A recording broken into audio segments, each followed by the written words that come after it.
Magandang araw po si Reggie. Ako po si Gary at nais kong ibahagi sa inyo ang totoong karanasan namin sa baryo namin sa bahagi ng Mindoro. Hindi ko ito malilimutan dahil hanggang ngayon dala ko pa rin ang takot at alaala ng nangyari. Taong 1978 nang mangyari ang lahat. Sa panahong iyon, simple lang ang buhay namin sa baryo. Tahimik, maraming puno ng nyog at saging at halos lahat ng kapitbahay magkakakilala. Pero sa likod ng katahimikan, may mga bulong-bulungan na hindi madaling paniwalaan. May mga aswang daw na gumagala sa gabi. Noong una hindi ko pinapansin ang mga kwento. Iniisip ko na baka gawa-gawa lang para takutin ang mga bata. Pero nagbago ang lahat nang may dumating na isang lalaki sa baryo. Isang albularyo. Ang pangalan niya ay Ramon, isang matangkad at gwapong lalaki na nasa edad 35. Maputi siya, malinis, manamit at kakaiba ang karisma. Halos lahat ng babae sa baryo napapatingin sa kanya kapag dumadaan siya sa kalsada. Pero higit pa sa itsura niya, kilala siya bilang isang albularyo na may kakayahang manggamot ng karamdaman at makipaglaban sa masasamang espiritu o anumang nilalang. Dumating siya sa baryo dahil may kumalat na balita, ilang bata raw ang nagkakasakit ng biglaan at kahit anong gamot mula sa health center, hindi gumagaling ang mga to. Isa sa mga batang iyon ay pamangkin ng kaibigan ko na si Mario. Sa gabi, bigla na lang daw iiyak ng malakas ang bata. May lagnat at minsan may pasa sa katawan na hindi nila alam kung saan galing. Gary, hindi na normal to. Baka totoo nga ang sabi ng matatanda na may aswang na dumadalaw sa baryo. Umiling ako, pero halata ang kaba. Kung totoo man, paano natin mapapalayas? Ngumiti si Mario, sabay turo sa dulo ng kalsada kung saan kakarating lang ni Ramon. Ayan na ang sagot. Siya ang tutulong sa atin. Mula ng araw na yon, nagsimula ang kakaibang ugnayan namin kay Ramon, ang gwapong albularyo na dumating sa liblib naming lugar. Hindi namin alam kung sapat ba ang kanyang kakayahan para harapin ang dumadalaw na kasamaan. Pero isa lang ang malinaw, hindi na kami ligtas at kailangan namin ng tulong. At doon nagsimula ang takot na hindi mawawala sa alaala ko. Kinabukasan, dumiretso agad si Ramon sa bahay ng pamangkin ni Mario. Kasama ako at si Mario ng araw na iyon dahil gusto naming masaksiyan kung papaano siya manggamot. Sa totoo lang, may halong duda pa rin ako. Pagdating namin, nadatnan namin ang bata na halos hindi na makakilos. Maputla ang balat, nanginginig at para bang nawawalan ng hininga. Ang nanay niya umiiyak na nakaluhod sa gilid ng banig. Gawin niyo na po ang lahat, Ramon. Kahit anong kailangan, kahit ano sabihin niyo. Tahimik lang si Ramon, pero kita sa mukha niya ang determinasyon. Nilabas niya mula sa kanyang bag ang ilang bote ng langis, dahon ng bayabas at rosaryo. May masamang nilalang na dumadalaw sa bata. Hindi ito ordinaryong sakit. May aswang na sumusubok na kunin ang kaluluwa niya. Nagkatinginan kami ni Mario. Ramdam ang kaba. Lumapit si Ramon sa bata at pinahiran ng langis ang noo nito, sabay bulong ng mga orasyon. Mahaba, mahina at halos hindi maintindihan ang mga salita. Pagkatapos isaboy niya ang dinurog na dahon ng bayabas sa paligid ng banig. Kung narito ka, lumabas ka at huwag kang magtago sa katawan ng bata. Sigaw ni Ramon. Bigla na lang nanginig ng malakas ang katawan ng bata. Napasigaw ang nanay pero pinigilan siya ni Ramon. Huwag kayong lalapit. Nakatingin lang kami ni Mario. Halos hindi makahinga habang patuloy ang orasyon. Unti-unting bumabalik ang kulay sa mukha ng bata. Pero kasabay nito'y may narinig kaming kakaibang ingay mula sa bubong.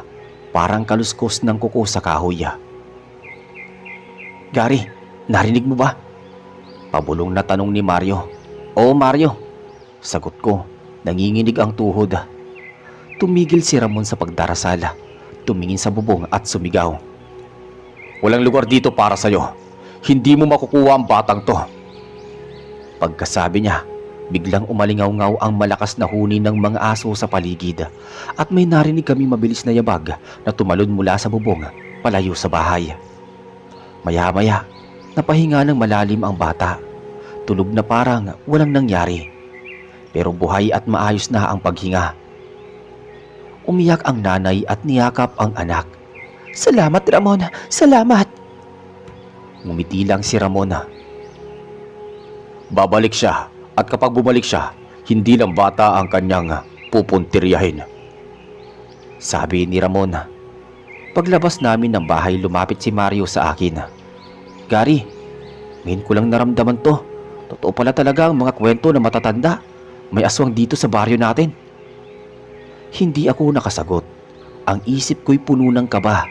Kung totoo ngang may aswang, ibig sabihin, hindi lang kami ang nakaharap sa isang simpleng karamdaman. Nakaharap kami sa isang panganib na hindi madaling labanan.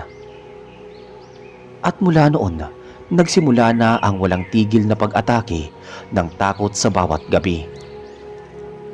Lumipas ang ilang araw matapos gumaling ang pamangkin ni Mario.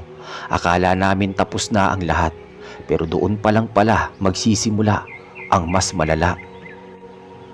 Noong una, mga aso lang ang nag-iingay tuwing gabi. Wala namang kaming nakikitang kakaiba, pero sabi ng matatanda, tanda raw iyon na may nilalang na gumagala sa paligid. Isang gabi, habang nasa tindahan kami ni Mario, dumating si Ramon. May dala siyang sako ng mga tuyong dahon at bote ng langis. "Maganda kayo. Hindi titigil ang aswang na yon hanggat hindi niya nakukuha ang gusto niya." Nagkatinginan kami ni Mario. "Pero bakit dito, Ramon? Bakit sa baryo natin siya nagpapakita?" tanong ko.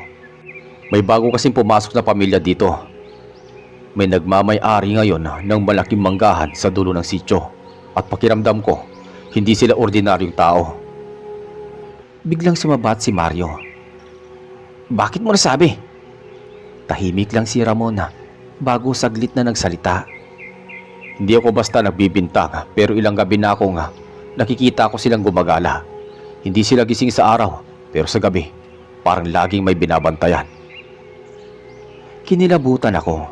Naalala ko kasi isang beses nadaanan ko ang manggahan sa madaling araw. May nakita akong matangkad na babae na nakaupo sa ilalim ng puno. Nakatingala lang sa buwan, ang maputlang balat at mahabang kuko niya. Hindi ko malilimutan. Akala ko noon baka guni-guni lang dahil antok ako. Pero ngayon sigurado akong siya ang tinutukoy ni Ramon. Kinabukasan, kumalat na ang usapan sa baryo. Maraming manok at baboy ang nagkakasakit o nawawala. Yung iba natatagpo ang patay pero walang dugo. Ang iba, bigla na lang nawawala ng walang bakas. "Ang tatay ko, kwento niya dati. Ganyan daw talaga ang galaw ng mga aswang. Una hayop muna, tapos susunod tao na," sabi ni Gary. Kinagabihan, pumunta ulit si Ramon sa bahay namin. May dala siyang buntot pagi at itak na may ukit sa kahoy na hawakan. "Magbantay kayo, lalo na kayong magkaibigan, dahil madalas na pinupuntirya ng aswang ang mga malalapit sa albularyo." Napatingin ako kay Mario. Hindi ko alam kung matatakot ako o magpapasalamat na may kasama akong gaya niya. Pero isang bagay ang malinaw, hindi kami ligtas. Bago matulog, narinig namin ulit ang kakaibang kaluskos sa bubong. Mas malakas kaysa sa dati. May gumagapang, kumakalmot. "Gary, parang nandito na naman siya," tawag ni Mario. At doon namin unang nasilayan ng malinaw ang nilalang.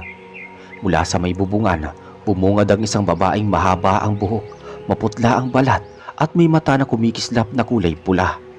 Mahaba ang kuko at ang bibig ay may mga ngipin na matutulis. "Aswang ka nga," bulong ng binatang albularyo. Ngumisilang ang babae at sa isang iglap tumalon siya mula sa bubong. Ang bilis ng galaw niya, halos hindi namin masundan. Pero bago siya makalapit, itinutok agad ni Ramon ang buntot pagi. Sumirit ng kakaibang sigaw ang babae. Parang aso't baboy na pinagsama. Sabay talon pabalik sa dilim ng gabi. Hindi siya basta alis. Ngayon sigurado na ako, ang bagong may-ari ng manggahan ng aswang, at hindi siya hihinto hanggat hindi niya naaangkin ang kaluluwa ng baryong ito. Simula nang magpakita ang aswang sa bubong ng bahay namin, hindi na naging payapa ang gabi sa baryo. Kahit sino, bata man o matanda, ay natatakot lumabas kapag lumubog na ang araw. Ang mga aso halos gabi-gabi kong tumahol, at ang ingay ng mga kuliglig ay parang may kasamang mabigat na kaba sa dibdib. Si Ramon lalong naging abala. Halos araw-araw siyang dumadaan sa mga bahay, nag-iiwan ng mga dahon ng bayabas, bawang at asina. Hindi ito sapat para tuluyang mapalayas ang aswang, pero makakatulong to para hindi siya makapasok. Isang hapon nagtipon ang ilang lalaki sa baryo sa tindahan ni Aling Marta. Kasama ako at si Mario. Ramon, hanggang kailan ba tayo matatakot? Hindi pwedeng lagi na lang tayo nagtatago, sabi ni Mang Ernesto. Sumang-ayon ng isa pang lalaki. Tama siya. Kung totoo nga ang bagong may-ari ng manggahan ng aswang, dapat natin silang harapin. Umiling naman si Ramon. Hindi ganun kadali.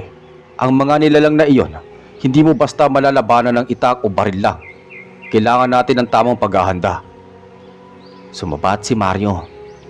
Kung ganun, Ramon, anong plano mo? Tahimik si Ramon. Bago nagsalita, sa susunod na kabilugan ng buwan, mas malakas sila. Doon sila tiyak na aatake. Doon natin siya dapat salubungin. Pagkarinig namin noon, halos lahat ay natahimik. Ang kabilugan ng buwan ay 3 gabi na lang mula ngayon. Nang gabing yon, habang nakaupo kami ni Mario sa may balkonahe, nag-usap kami. Gary, natatakot ako. Pero ayoko manatiling walang ginagawa. Kung hindi tayo lalaban, baka pamilya natin ang susunod kunin. Tumingin ako sa kanya. Oo, Mario. Kahit ako takot, hindi ako uurong. Kung sira mo ng susi para maprotektahan ng baryo, susuporta tayo. Kinabukasan, nagsimula na kaming maghanda. Tinuruan kami ni Ramon ng ilang orasyon at pinahid niya ang langis na galing sa nyog na kanyang inorasyonan. Pinakain din niya kami ng bawang para daw mas lalong hindi lapitan ng masasamang nilalang. Sa kabilang dako, napansin namin na parang mas bihira nang makita ang bagong may-ari ng manggahan. Hindi na siya nagpapakita sa mga tao at halos gabi na lang nakikita ang anino niya. Dumating ang unang gabi ng kabilugan ng buwan. Ramdam ng lahat ang tensyon. Ang mga bahay sarado at nakakandado. Pero nagtipon kami ng ilang piling lalaki kasama si Ramon sa gitna ng baryo. May dala kaming sulo, itak at mga buntot pagi. Tahimik ang paligid pero kakaiba ang simoy ng hangin. Parang may amoy na hindi namin mapaliwanag. Amoy na malagkit, parang bulok na karne. Handa na ba kayo? Tanong ni Ramon. Sabay-sabay kaming tumango. Bigla na lang may umalulong na aso sa di kalayuan.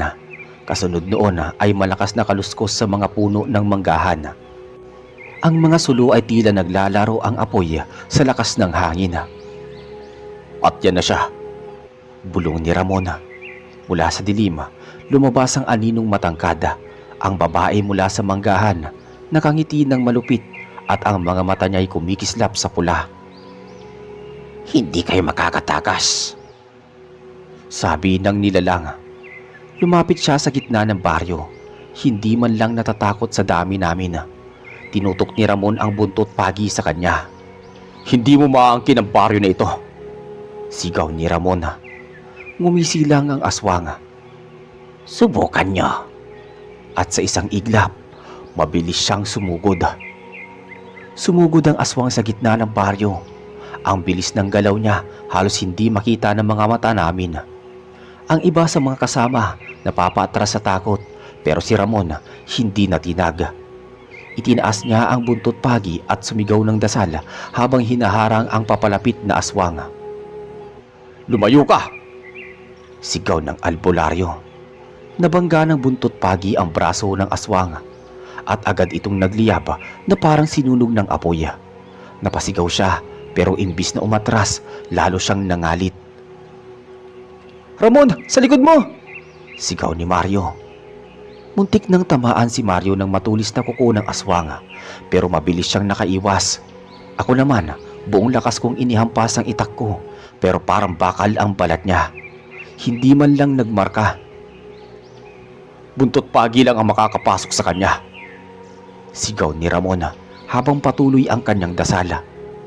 Nagtutulungan kaming lahat. Ang ilan hinahampas ng sulo ang katawan ng aswang. Napapatras siya kapag tinatamaan ng apoy pero mabilis din siyang bumabalik. Lalo lang siyang nagiging mabangis. "Magsama-sama tayo. Huwag kayong maghiwa-hiwalay," utos ni Ramon. Habang papalapit siya ulit, itinapat ni Ramon ang langis na dala niya. Binuhos niya ito sa buntot pagi at muling sinugod ang aswang. Tumama ito sa dibdib ng nilalang at agad itong napasigaw ng ubod ng lakas. Kasabay ng pagsigaw noon, biglang dumilim ang paligid. Parang biglang nagtakip ang mga ulap sa buwan. "Kailangan nating itaboy siya hanggang manggahan. Doon siya pinakamahina." Naglakad kami papunta roon, hawak ang mga sulo. Ang aswang kahit sugatan, patuloy pa rin sumusugod. Halos bawat hakbang namin, sinusubukan niyang umatake pero tinataboy siya ni Ramon gamit ang buntot pagi at dasala. Pagdating namin sa dulo ng manggahan, bigla siyang tumigil. Ang mukha niya ay puno ng galit. "Hindi niyo ako mapapalayas. Sa lugar na ito, ako ang may-ari." "Hindi ka tao, kaya wala kang karapatang mag-angkin," sagot ni Ramon. Muling itinaas ni Ramon ang buntot pagi sabay sigaw ng dasala. Kami naman ay sabay-sabay na itinaas ang aming mga sulo. Ngumisi ang aswang pero halata ang panghihina niya. Ang sugat sa kanyang dibdib dumudugo na ng maitim at mabahong likido. Maya-maya bigla siyang sumugod ng huling beses. Diretso kay Ramon. Mabilis din si Ramon. Iniunat niya ang buntot pagi at tumama iyon sa leeg ng aswang. Isang malakas na sigaw ang kumawala sa kanya, sabay bagsak sa lupa. Ang katawan niya nagsimulang mangitim at matuyo. Parang nilamon ng apoy mula sa loob. Tahimik kaming lahat. Walang makapagsalita hanggang tuluyan siyang maging abo na tinangay ng hangin. Huminga ng malalim si Ramon at nagsalita. "Wala na siya, pero hindi ibig sabihin na ligtas na tayo. Maraming tulad niya, isa lang ang bumagsak, pero hindi pa tapos ang laban ng baryo." Lumapit si Mario sa akin. "Gary, hindi ko inakalang makakayanan natin. Pero kung hindi si Ramon nandito, sigurado tapos na tayo." Tumangulang ako, habol ang hininga. Sa isip ko, totoo ang lahat ng kinatatakutan naming kwento ng matatanda. At mula sa gabing yun, alam kong hindi na magiging pareho ang tingin ko sa dilim. Matapos ang gabing yun, nagbalik kami sa baryo, na pagod na pagod. Ang lahat ng kasama, tahimik, halos walang imik. Parang hanggang ngayon, hindi pa rin kami makapaniwala na nakalaban namin ng isang aswang. Kinabukasan, kumalat ang balita. Lahat ng tao mula sa pinakamatanda hanggang sa pinakabata nakarinig ng kwento tungkol sa mga nangyari sa manggahan. Ang iba natakot lalo, ang iba naman nagkaroon ng lakas ng loob. "Salamat sa iyo, Ramon. Kung wala ka, baka isa sa amin ang kinuha ng halimaw na yon," sabi ni Mang Ernesto. Umiling lang si Ramon. "Huwag kayong magpasalamat sa akin. Ginawa ko lang ang dapat. Pero tandaan nyo, hindi ako lagi nandito. Kailangan matutunan nyo mag-ingat at magtulungan." Mula noon, naging mas mahigpit ang mga tao. Lahat ng bahay may nakasabit na bawang at asin. Ang mga bata, hindi na pinapalabas pag lumubog ang araw. Ang mga lalaki, palagi may dalang itak at sulo tuwing gabi. Ako at si Mario, madalas naming kasama si Ramon. Hindi lang dahil gusto naming matuto, kundi dahil gusto naming maging handa kung sakaling may bumalik na ibang nilalang. Isang gabi, habang nag-uusap kami sa harap ng bahay, nagtanong ako kay Ramon. "Ramon, sa palagay mo ba, Okay na ang baryo? Wala na bang darating na ibang aswang o anumang nilalang? Tumingin siya sa akin. Seryoso ang muka. Gari ang mga aswang, hindi basta-basta nauupos. May mga pamilya sila at kung isa sa kanila ang mawala, malamang hahanapin siya ng iba. Kaya't huwag kayong magiging kampante. Sabi ni Ramon. Napatigil ako. Ibig mo sabihin, baka may iba pang dumating dito? Oo, at baka mas malakas pa siya. Namilog ang mata ni Mario. Kung ganun, paano tayo? Ngumiti si Ramon. Kaya nga kailangan niyo akong samahan. Hindi ko ito kaya mag-isa. Doon ko napagtanto na hindi simpleng laban na ang naranasan namin. Para bang sinimulan lang namin ang mas malaking digmaan. Sa kabila ng naging matatag ang baryo, hindi na kami madaling matakot. Oo, may kaba pa rin tuwing gabi, lalo na kapag kabilugan ng buwan. Pero ngayon, alam na namin may paraan para lumaban. At higit sa lahat, alam namin na mayroong isang gwapong albularyo sa tabi namin na handang ipagtanggol ang buong baryo laban sa kahit na anong nilalang ng kadiliman. Makalipas ang ilang linggo, unti-unti nang bumalik sa normal ang takbo ng baryo. Ang mga tao kahit may kaba pa rin tuwing gabi, nagagawa ng magtanim ng isda at mamuhay ng gaya dati. Pero sa kabila nito, ramdam kong hindi tuluyang nawala ang takot. Lalo na kapag napag-uusapan ang manggahan at ang babaeng aswang na napatay ni Ramon. Isang gabi, habang nagiinuman kami ni Mario sa may kubo, dumating si Ramon. May dala siyang maliit na supot na may lamang dahon at buto. Para sa inyo to. Ilagay nyo sa ilalim ng banig ninyo bago matulog, pampalis ng masamang espiritu. Napatingin ako sa kanya. Ramon, meron na naman bang paparating? Tanong ko. Tumahimik siya sandali bago sumagot.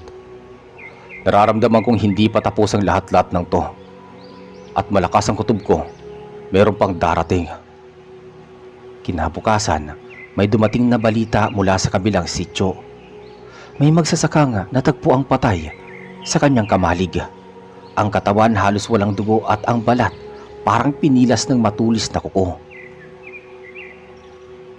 Aswang na naman ba? Tanong ni Mario habang nakikinig kami sa mga tao. Hindi ito magagawa ng ordinaryong tao. Malamang sa malamang, aswang to. Sabi naman ni Ramon. Kinagabihan nagbantay kami sa gilid ng baryo.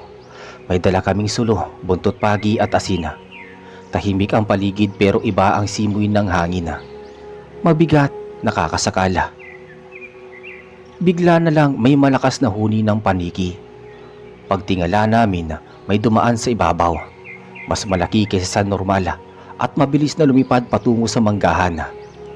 Gary, nakita mo ba yon? Sabi ni Mario. Oo, Mario. At hindi yun pangkaraniwang paniki. Ang laki. Sigurado na ako. May dumating na bagong aswang. Sabi naman ni Ramon. Hindi kami nakasagot. Sa likod ng isip ko, naisip kong kung hirap na hirap kami noon sa babaeng aswang, paano pa kaya ngayon kung mas malakas pa ang dumating? At sa gabing yun, alam naming magsisimula na naman ang panibagong bangungot para sa buong baryo. Nang sumunod na gabi, mas tahimik kaysa sa dati ang buong baryo. Walang ingay ng kuliglig, walang huni ng palaka. Para bang ang lahat ng hayop ay nakaramdam ng banta at piniling tumahimik. Kami ni Mario, kasama si Ramon at ilang pang lalaki, nagtipon sa may harap ng kapilya. May dala kaming sulo, bawang at asin. Halos lahat kami, pawisan kahit malamig ang hangin. Ramon, ano bang klaseng aswang yung nakita natin kagabi? Tanong ko, pilit nilalabanan ang kaba. Seryoso ang mukha niya bago nagsalita ng, hindi lang basta aswang, mandirigma siya. Isa sa mga tinatawag na tiktik, mas malakas, mas mabilis, at mas mapanganib. Bigla na lang may malakas na pagaspas ng pakpak mula sa may itaas ng puno. Nang tingalain namin, bumungad ang anino ng isang napakalaking nilalang na lumilipad. Ang mga pakpak niya ay mahaba at parang balat ng paniki, at ang mga mata niya kumikislap sa pula. "Diyos ko naman!" bulong ni Mario. Lumapag siya sa may gitna ng kalsada, malapit sa manggahan. Ang balat niya ay kulay abo, ang mga kuko mahaba, at ang ngiti niya ay naglalantad ng matutulis ng ngipin.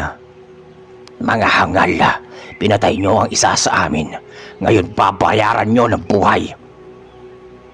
Naglatag agad si Ramon ng asin sa harap namin, sabay itinaas ang buntot pagi. "Hindi mo kami matatakot, demonyo ka. Hindi mo rin maangkin ang paryong ito." Umisi ang tiktik, sabay tumawa ng malakas. Ang halakhak niya ay umalingaw-ngaw sa buong paligid, parang nagmumula sa lahat ng direksyon. Pagkatapos, bigla siyang nawala sa harap namin. "Gary, sa likod mo!" sigaw ni Mario. Paglingon ko, halos sumalpok na sa akin ang matulis na kuko ng tiktik. Mabuti na lang at naitulak ako ni Mario, kaya't nagmintis ang atake. Tumiretso sa lupa ang kuko at nag-iwan ng malalim na bakas. Mabilis si Ramon. Tumalon siya papalapit at hinampas ng buntot pagi ang likod ng nilalang. Napasigaw ito pero hindi tulad ng nauna. Hindi siya gaanong nasaktan. Pagkus halos, lalo lang itong nangalit. Kami namang mga lalaki, sabay-sabay na itinaas ang aming mga sulo.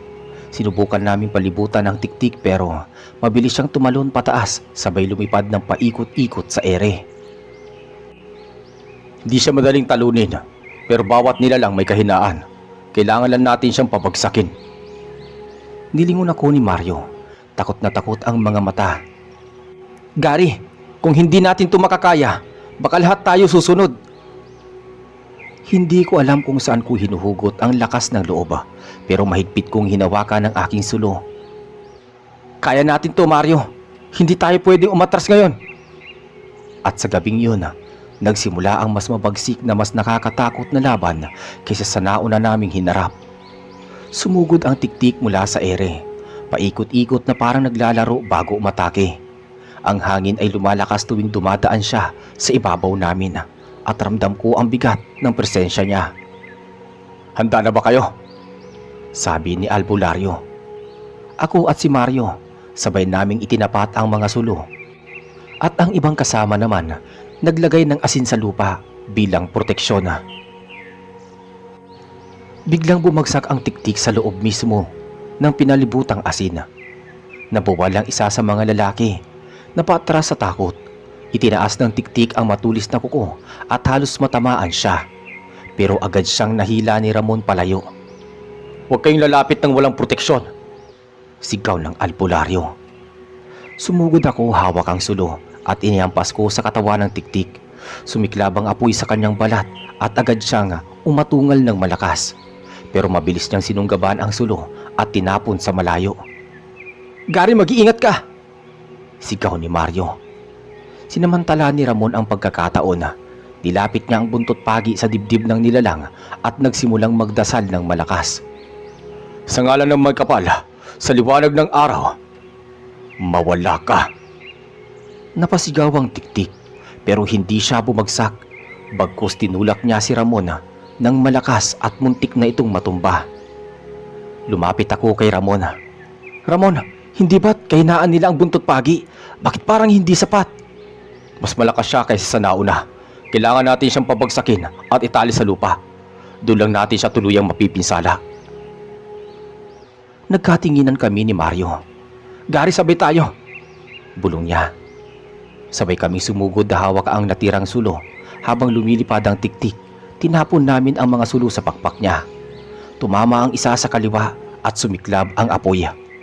Umalingaw-ngaw ng napakalakas na sigaw ang tiktik at bumagsak siya sa lupa. Gumulong-gulong. "Ngayon na!" utos ni Ramon. Mabilis naming nilapitan ang nilalang.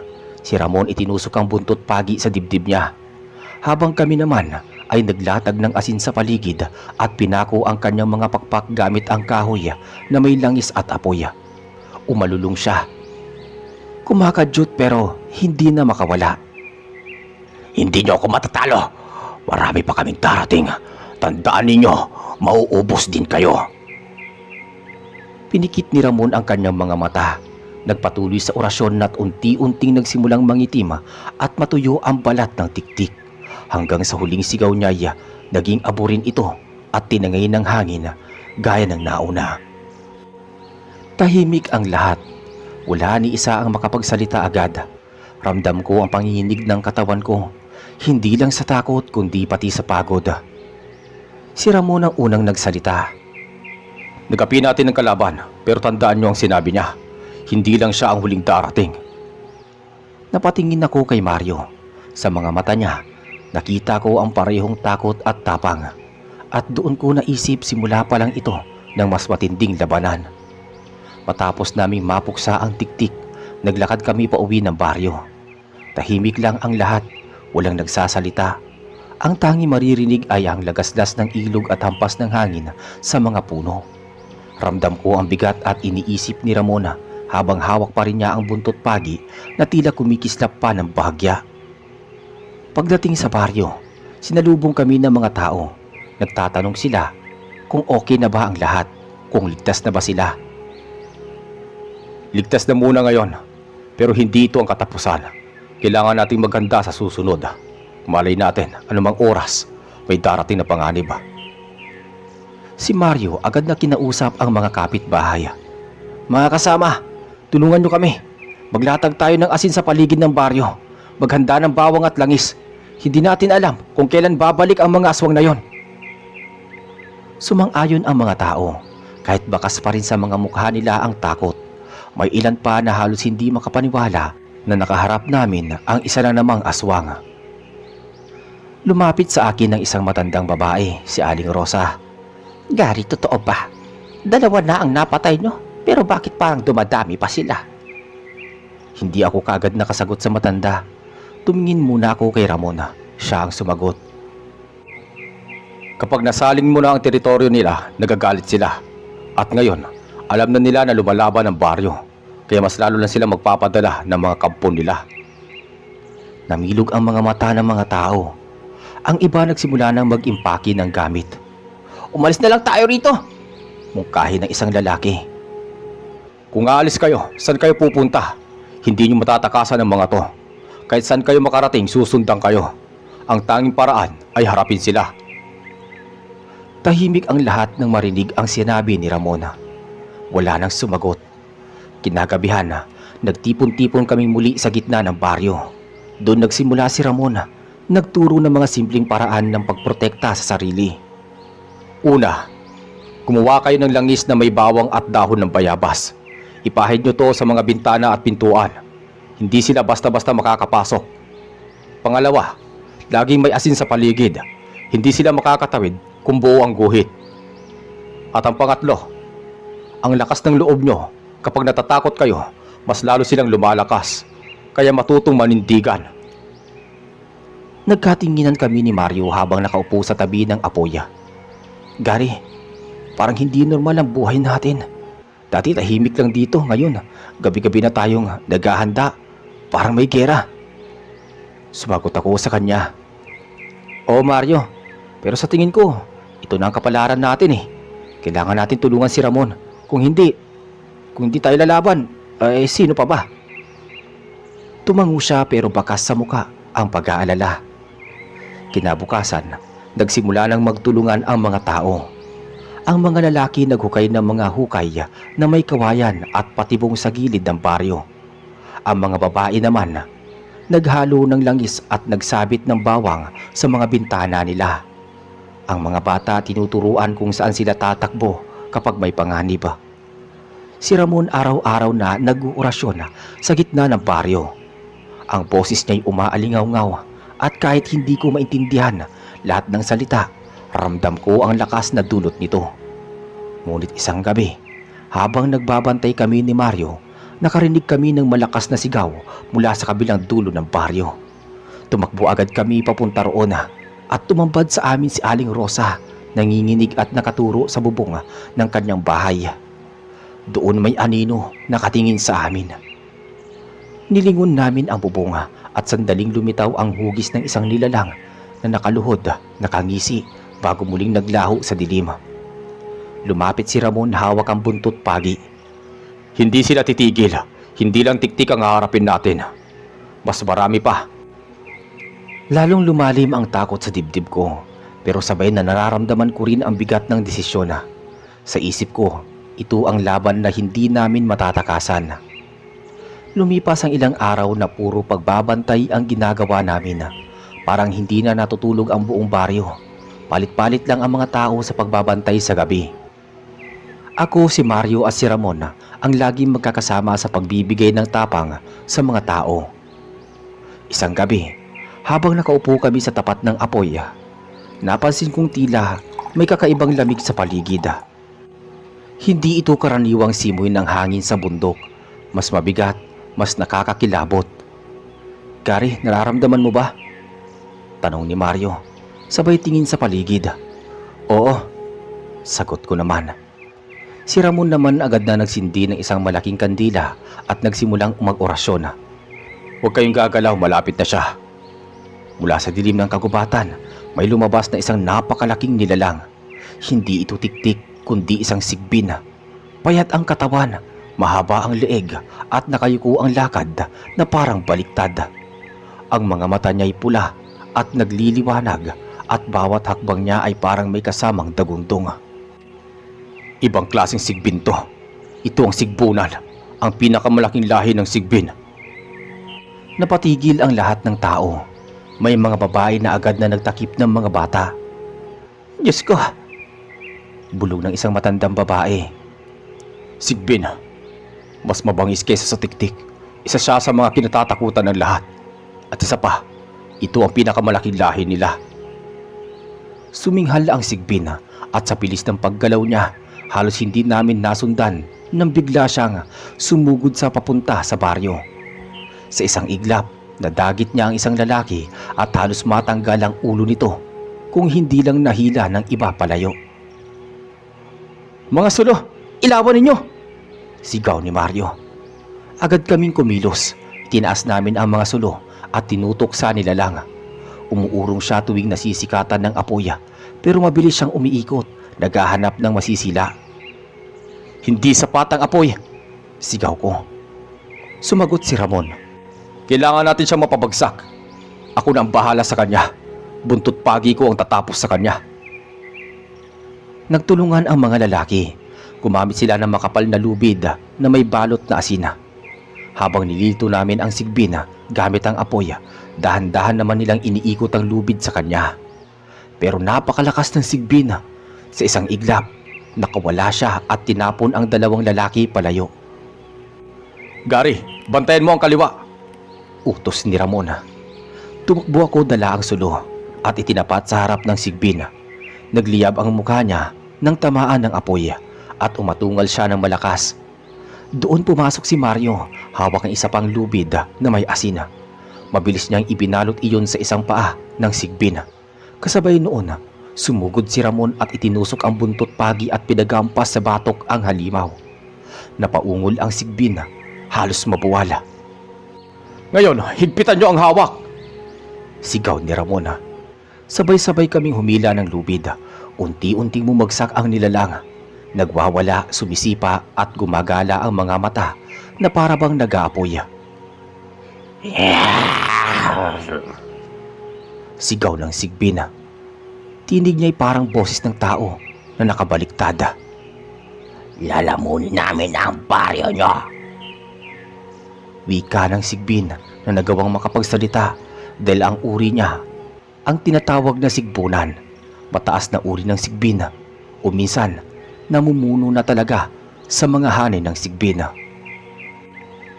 Patuloy ang pag-orasyon ni Ramon habang paulit-ulit niyang sinusuksok ang buntot pagi sa katawan ng nilalang hanggang sa ang balat nito'y magsimulang mangitim at matuyo tulad ng mga naunang nilalang na nakaharap namin.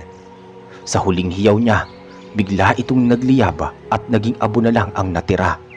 Tinangay ng malamig na hangin. Tahimik kaming lahat. Wala ni isa ang agad makapagsalita. Tanging mga iyak ng mga bata at buntong hininga ng mga matatanda ang maririnig. Lumapit si Mario sa akin.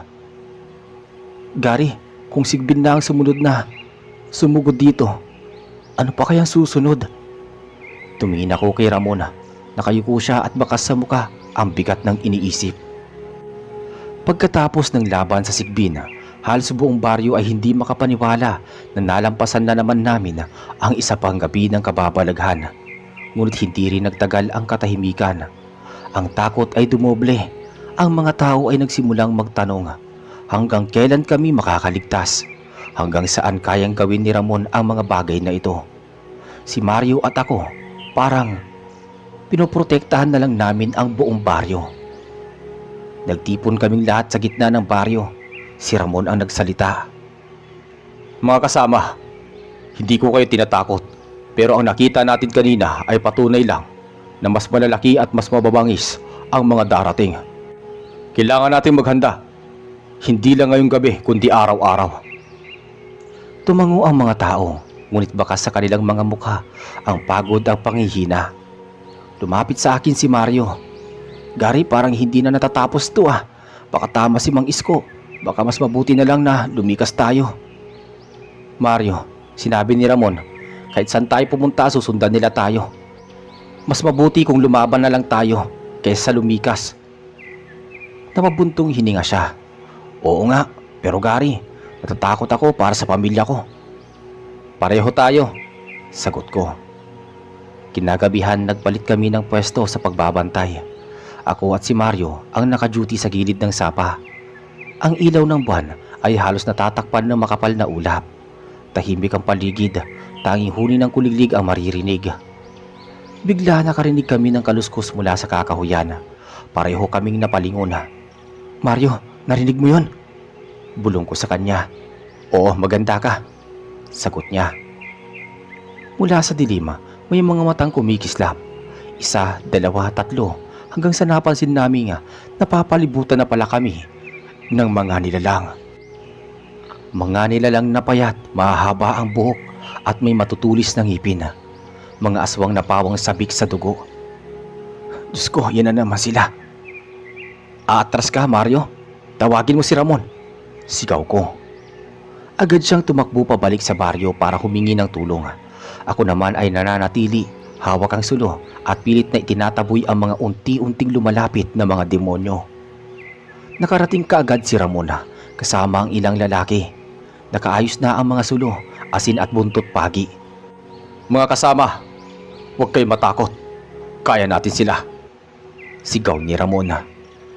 Nagpalibot kami ng apoy. Ang mga aswang ay umuurong tuwing lumalapit sa liwanag. Ngunit hindi sila umaatras. Para silang nag-aantay ng tamang oras. Isa sa kanila ang lumapit. Payat na payat ito at may mahabang kuko. Nagsalita ito. Hindi kayo makakatagal. Lahat kayo mauubos din. Nagdasal kaagad si Ramon, hawak ang buntot pagi. Ang babae ay nagsimulang umungol, ngunit imbis na umatras, sumugod siya. Agad ko siyang tinapik ng sulo at halos magliyab ang mukha niya. Napasigaw siya sa sobrang sakit at doon dumiretso si Ramon at tinusok ang buntot pagi sa dibdib niya. Napaalulong siya at nagliyab hanggang sa maging abo. Nang makita iyon ng iba pang aswang, nagsimula silang magsitakbo palayo. Ngunit bago sila tuluyang lumayo, sumigaw ang isa. Babalik kami! At sa susunod lahat kayo dudurugin namin. Nang makaalis sila, bumagsak ako sa lupa. Pagod na pagod. Lumapit si Mario at inalalayan ako. Gary, buti nakarating ka agad si Ramon. Kung hindi, baka patay ka na. Hindi sila basta-basta matatapos. Parang mas dumadami pa sila, sabi naman ni Ramon. Tumingin siya sa akin. Gary, Mario, may mas malaki silang pinuno. At hanggat hindi natin siya nakakaharap, hindi titigil ang mga to. Nagtanong si Mario. Sino yung pinuno nila? Isang matandang aswang na may kapangyarihan sa marami. Siya ang nagpapadala ng mga ito. Kung hindi natin siya mahahanap, hindi titigil ang mga atake. Mula noon, nagbago ang takbo ng buhay sa baryo. Lahat ng tao ay lagi may dalang bawang, asin at langis. Ang mga bata ay natutong nagdasal tuwing gabi o matulog. At kami ni Mario araw-araw ay nasa tabi ni Ramon, handang sumama sa kahit anong laban. Isang gabi nakaupo kami sa tapat ng apoy, Nagsalita si Ramon. Gary Mario, oras na para hanapin natin ang pinakapinuno nila. Hindi tayo pwedeng puro depensa lang. Kailangan nating tapusin to. Nagkatinginan kami ni Mario. Pareho kaming takot pero alam naming wala na kaming pagpipilian pa. Hanggang sa marating namin ang isang kuweba. Madilim at malalim at mula sa loob ay may naririnig kaming bulong at halakhak. Nandito na siya, sabi ni Ramon sabay hawak ng buntot pagi. Pumasok kami dala ang mga sulo. Sa loob ng kuweba nakita namin ang isang matandang lalaki na halos kalansay na ang katawan. Nakaupo sa isang bato. Ang mga mata niya ay pulang-pula at nagingintab. At ang ngisi niya ay parang banta ng kamatayan. Aba, narito pala ang bagong bayani ng baryo. Si Ramon, ang binansagang gwapong albularyo. Akala nyo ba, kaya nyo akong tapusin? Ako ang pinuno nila. Ako ang hari ng nilalang dito.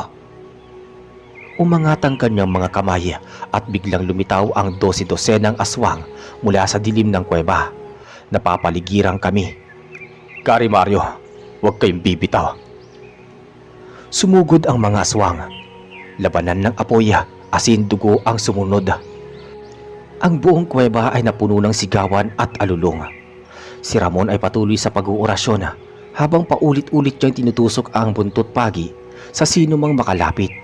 Ako at si Mario naman halos wala nang tigil sa pagpalo ng sulo at paghampas ng asin at pagsaboy sa mga to.